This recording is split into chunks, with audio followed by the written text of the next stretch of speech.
Welcome to Hillside in North Somerset. The garden you can just see tucked around the house is about 1.5 acres, and it sits within 20 acres of farmland that we took on in 2010 when we moved here from Peckham, with the idea of being a much smaller part of a bigger environment. And most of the land here has been rejuvenated for biodiversity, so we've overseeded pasture to meadow, planted woodland, orchards, and allowed a certain amount to rewild. We've put in a pond and kept the horticultural parts of it quite tight around the buildings, so that there is this very definable space that is the garden, and then less definable spaces that we're working into, which are almost like the hinterland. There's an area below us which is called the ditch, where we're planting into native wetland. What I like about Hillside is we've got a whole series of different environments here. There's water on site, springs moving through the ground, and a deep, hearty, rich, nutritious clay loam, which allows us to grow a wide range of things on this south-facing hillside.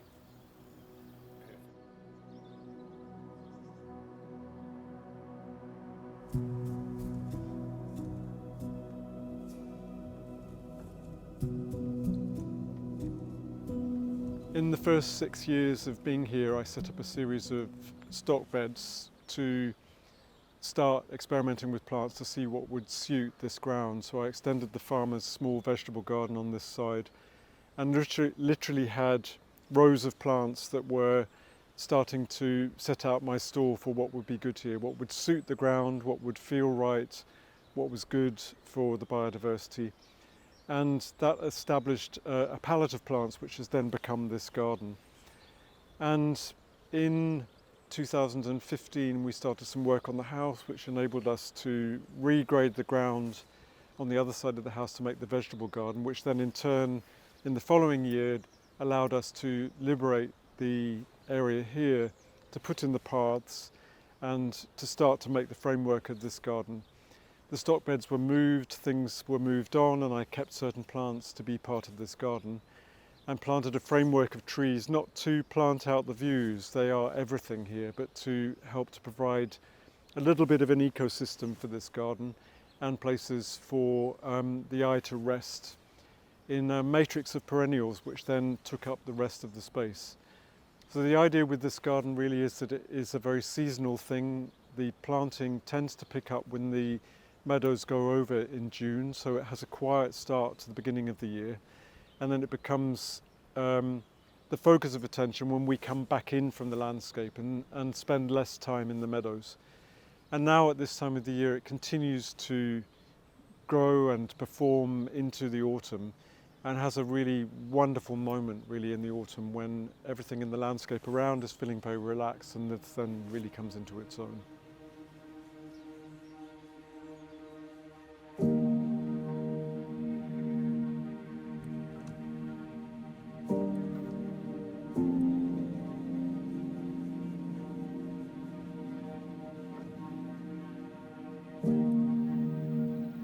Running along all the hedge lines that go down the hills here on the valley, there are springs which have been corralled in these ditches, and this is a spring line which we actually just call the ditch.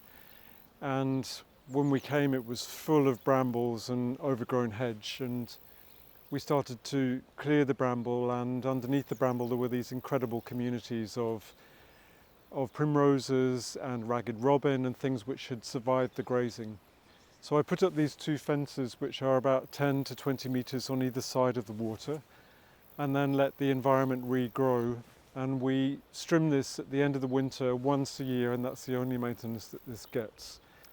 What I like about the ditch in this particular part of the landscape is that it allows you to reframe the native plants, and even things like the Calistegia, the bindweed. It really becomes something very beautiful if you allow it its reign. We can't compete with it here. Same with the equisetum. And these things sit alongside hardy perennials and shrubs which I'm introducing that suit this wet crease in the land. And if they're hearty enough and robust enough to sit alongside this native vegetation, they then push through it and add a certain something to the wildness down here, just to keep it feeling like it's a tended space, something that extends the feeling of the garden down into the wild. It's always been the wild that's inspired the aesthetic of the garden, and in a way you've kind of flipped here, and you're coming into the wild and bringing something of the garden back down into these native places where the natives reign. There's so much going on in here that's already interesting.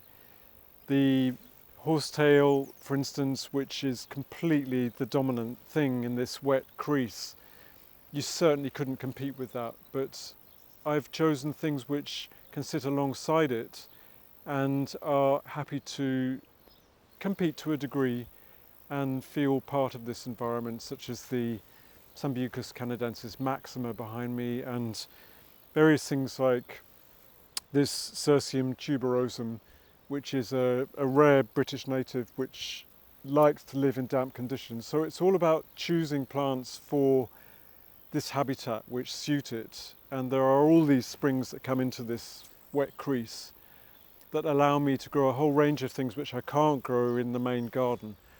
So I've been splitting and dividing the Calthopalustris that run through this wet crease. I've been increasing the range of the primroses through here, planting things like native Fritillaria meleagris in the wet ground that they love, Cornus mass, a grove of gunneras underneath the salix that sits in the middle of the ditch, and then running the Salix Nancy Saundersa down the ditch to make a connection with the garden. They also reappear in the garden so that you feel that you've got these bridges between the wilder places in the landscape and the cultivated places.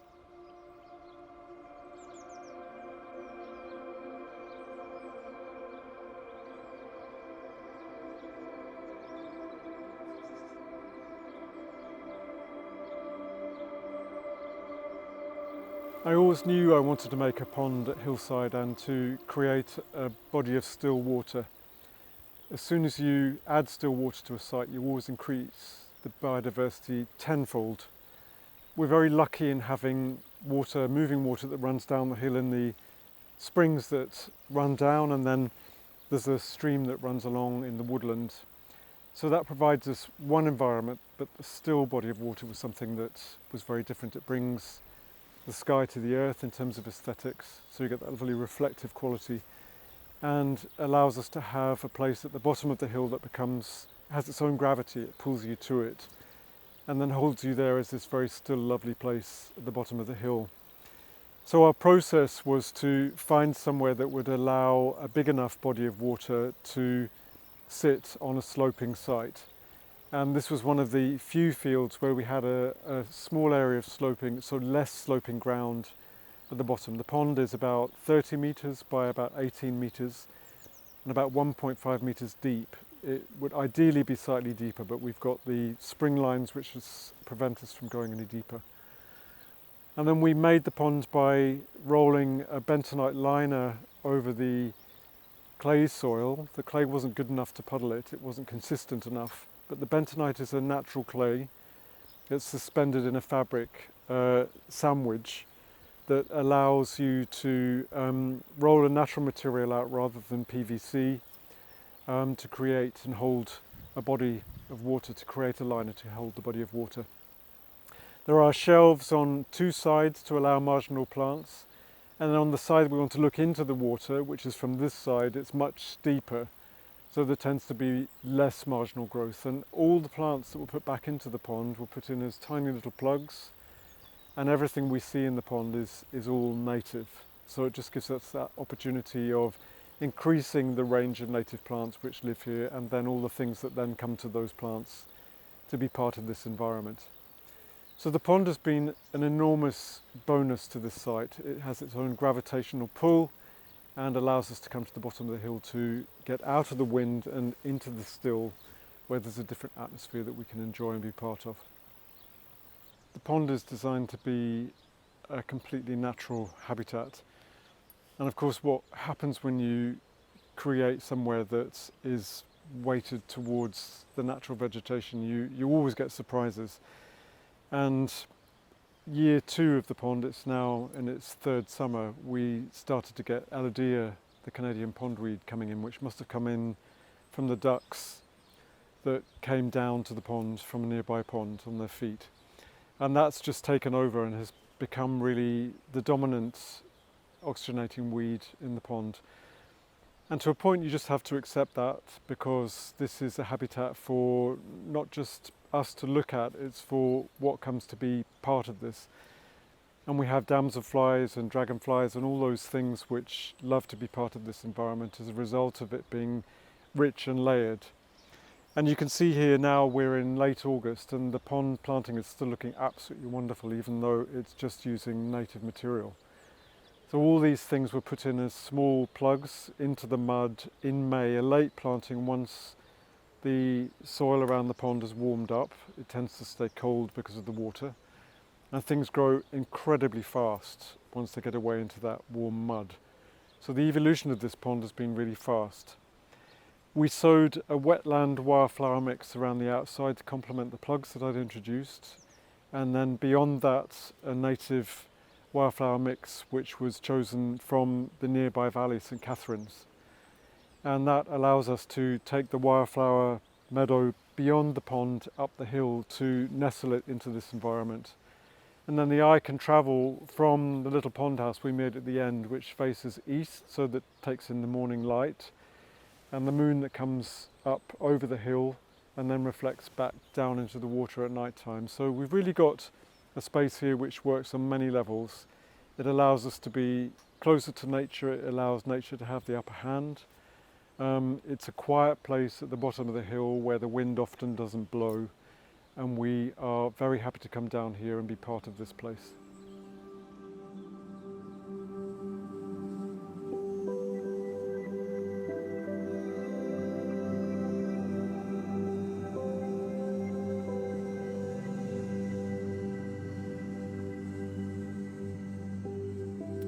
The little barn garden down by my studio is where the drive used to come through, and there was an old yard here for the little barn, which was a milking barn.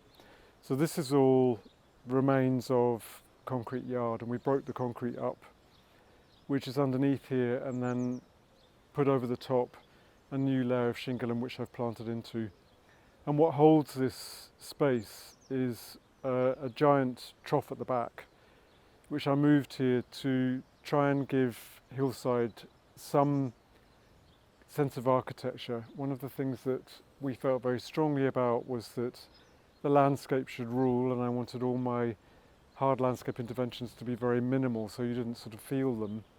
But you also need something to compete with the size of the space and to make places feel intimate. And the trough harvests water from the house and just reframes this area to pick up on the horizontal of that wonderful line of trees and the hill in the background, and allows this place then to be its own little garden. I've introduced some planting pockets of deeper soils around the outside of this space where the plants that need a more nutritious living are placed. So the Eryngium paniculatum, for instance, grows in that hearty soil, and these Calamagrostis carl first to live in there. But the things that you see in the middle are all into the substrate which I put over the concrete, the broken up concrete which is underneath this space, and it grows very free draining. So I've got the Butaloa, the eyebrow grass, and then this Liatris pycnostachya, and a beautiful little allium called Carinatum pulchellum, which is self-seeding amongst the grass now, and just giving this place a very lived-in, really sort of occupied feeling. There's little pinpricks of the Dianthus carthusianorum, which I allow to self-seed, and then this lovely Euphorbia ceratocarpa, which blooms for probably 8 months of the year, which is really finding its own feet now here. It's moved away from the original plants I planted in the hearty ground and finding its way into the self-sown, into the substrate of very open ground. So it actually prefers to be in a more gravelly ground. So it's very interesting when plants start to self-seed, because they tell you actually where they want to be. And that's very much part of how I'm gardening here at Hillside. So I'm making the best educated guess I can for where things should go by observing the environment around me, and then allowing to a degree a certain amount of self-seeding to get this lived-in look, which is so very much part of this place.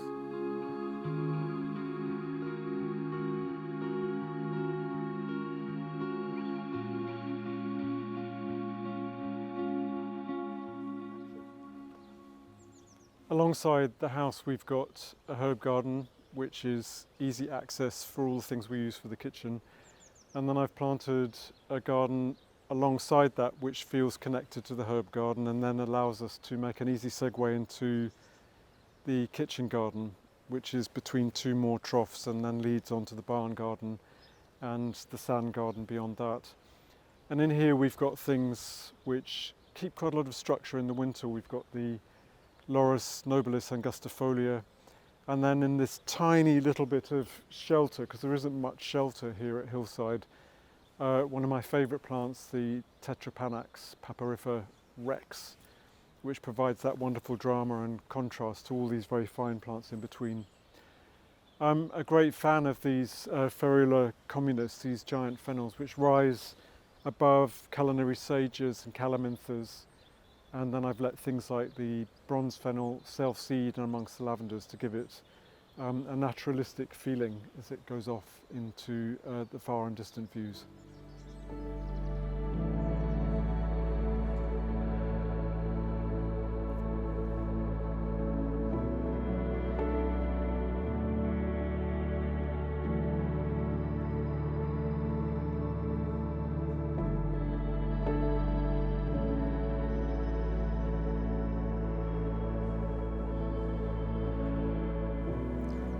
The barn garden was the first place I started experimenting with plants that are just growing in a very open medium. This is basically the rubble that the farmer put down around the barns to allow the cattle-free movement.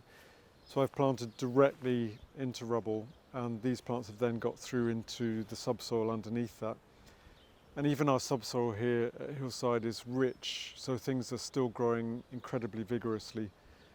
And one of the things I wanted to play with here was this idea of using static perennials like the Stiped gigantea and the baptisias and the amsonias, and then growing things which are more pioneering by nature and self-seeding amongst them, so that the planting started to gain its own kind of rhythm. So the Althea cannabina here, for instance, this tiny flowered hollyhock, is really having a moment. It started gaining a foothold, and I'm going to have to watch this and pare it back in the following years. I'm always negotiating my space with the Onothera odorata sulfurea, which is this very beautiful evening primrose, and that's a very prolific self-seeder which you have to watch, but it's always lovely to have self-seeders in the garden because they give things a lived-in feeling very quickly.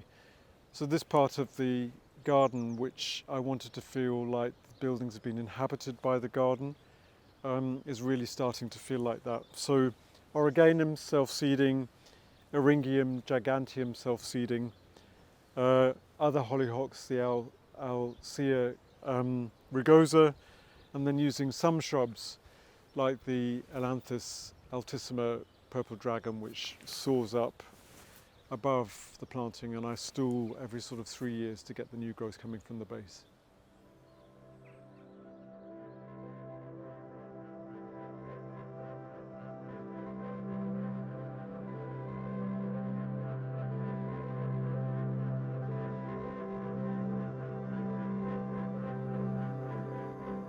The garden is part of an evolution, and we've now been here for 14 years.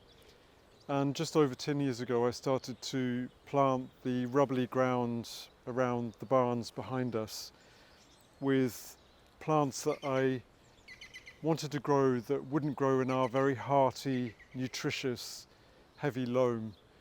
So I was pining in a way for things which needed freer draining ground and things that would really thrive in this open sunshine which we have on the side of the valley here. 3 years ago, when we took the pond out, I moved the ground from the pond up the hill to make a flatter area beyond the barn so that I could extend that idea out into this space here. We needed to provide the right environment for these plants to grow in, I wanted to experiment with things that were going to be adaptable to climate change, which is hugely unpredictable, so potentially drier summers and very definitely at the moment wetter winters. So I put 150 mil to 200 mil sharp sand mulch on top of our native soil to give the plants that I then planted onto this slope the opportunity of having a freer draining winter, and then the sand also keeps the moisture in during the summer, so it really is a very interesting growing medium for growing these things which are adapted to a Mediterranean climate. And I want to experiment with these plants because the garden needs to ring some changes as you move around it, and the experience of being here at Hillside is that you move through a series of different journeys that take in different habitats. And then most of the things are static shrubs which will stay put and provide this part of the garden with more of an evergreen, more structure in winter. I think the use of shrubs has been hugely overlooked over the last few years, 2 decades, in favour of perennials. So what I'm trying to do here is to work with shrubs as being the thing to provide me with the structure, and then the perennials will emerge between that to give you that ephemeral change throughout the course of the seasons. And the idea with the garden really is to try and keep some air in the planting as well. So it's inspired by a Mediterranean maquis or fragana. And in those open, rubbly Mediterranean spaces where you see lavender and rosemary and cistus, those things growing together, there's often lots of space between those shrubs where you get the annuals that come up in the spring, or the orchids that are lying dormant during, and the bulbs of course, during the summer. So I'm trying to keep some space in here for the annuals and the bulbs, which will come out through these more present evergreens which sit throughout the space and provide us the winter structure. The sand is a sharp, free draining sand to maintain that free movement of water. It's 150 mil minimum to stop the worms casting and converting it back into soils again. So it's 150 to 200 mil mulch on top of our native soils. And we plant directly into the sand. I don't bother to take the soil off the pots, I just plant small. And then the plants go quickly into the sand and find their way down into the native soil, but maintain that free draining zone around their necks where often the buds are, the future growth. That allows things to live happily through the winter when the water sits heavy in our ground here and continues to move through this sharp sand. What I have found is that things seed into it easily, so dandelions that come in from the fields are our main culprit here, but they're also wonderfully easy to weed, so I just go through here once a month and check that I'm not getting things seeding in which I don't want. One of the plants I've really enjoyed in sand garden, which I know I couldn't grow in our native heavy soil here, is the Verbascum roripifolium, which is a biennial, so I'm tending to sow some every year, just plant a rosette in the autumn, and then it flowers the following year. I've yet to see whether this will seed into our sand here. It doesn't seed into our native heavy soil, it's probably too wet in the winter. But this is a plant which has now been in flower for probably 10 weeks, and it has this very open cage of growth and a continual succession of tiny little creamy yellow flowers, which sort of smatter through the planting. I'm very interested in things which aren't heavy in terms of their presence within the garden. I want to keep lots of air in the garden, and this Verbascum roripifolium allows me to have plenty of colour, but not the weight of something which might start to make the garden feel too heavy. The horned poppy, which grows on our shingly banks, particularly on the south coast in this country, is a really wonderful plant. I've got a form here called Glaucium corniculatum, which is the orange flowered form, and I grew these from seed. They're incredibly easy. They don't flower in the first year. Second year they throw out these long arms which then continue to flower from June right the way through till now. We're now at the beginning of September. And they have these long horns which give them the name the horn poppy for their seed pods. So they're very structural, from their wavy glaucous blue-green leaf through to these beautiful seed pods, and then these upward facing wonderful orange flowers which light up the garden. And I've got them on a repeat throughout the planting here, using the open spaces between the shrubs for plants like this to then provide that interest when things like the phlomis have gone over later in the season. The banks beyond the sand garden are the latest part of the garden which I've been developing, and it's the backdrop really to the sand garden and some sort of conclusion at the end of the barns. And the first part of that was putting this dry stone wall through to sit into the back to hold an old hedge line that we've let grow out for biodiversity as a backdrop to sit behind the garden. And then at the front of the bank, to hold the bank back along the track, I've installed a seating wall which sweeps round and then looks back down the valley over the sand garden. And I've made this by shuttering a form which then we've dry packed with a very open aggregate concrete, using a white concrete to keep everything very pale. And the idea with the dry packing is that using a large aggregate, is that you maintain lots of air spaces in the concrete, which we hope will get colonised by mosses and lichens, and also small insects which will find this warm south-facing wall a home. And it's very important to us that we are trying to use the framework of the garden, the hard landscape elements, as also useful things for habitat. So the dry stone wall behind us, for instance, the open spaces between that are homes to things which share the landscape with us. And I've just started planting these banks, which are due south facing and harvesting all this light with a backdrop of things which will mostly be perennial. So I've taken the phlomis and the teucriums up onto the banks, and then adding things like Bupleurum fruticosum, everything very small. I'm growing a lot of this from seed or cuttings, so that we will have this evergreen backdrop, which is almost like edge of woodland if you were to go to a Mediterranean setting, with these plants just feathering very nicely into the native vegetation behind. Whilst the planting's young, I've intersown with a pink-flowered Eschscholzia just to cover the ground, to protect it, and to give me something to look at while I'm propagating other plants to infill amongst the sub-shrubs which I put on the bank to hold it and give it that weight and permanence when things mature. And then I've worked amongst the shrubs with smaller perennials such as this Gallium glaucum and the Californian fuchsia, the Epilobium californicum, which will light this bank up with bright orange flowers from September through till the first frosts.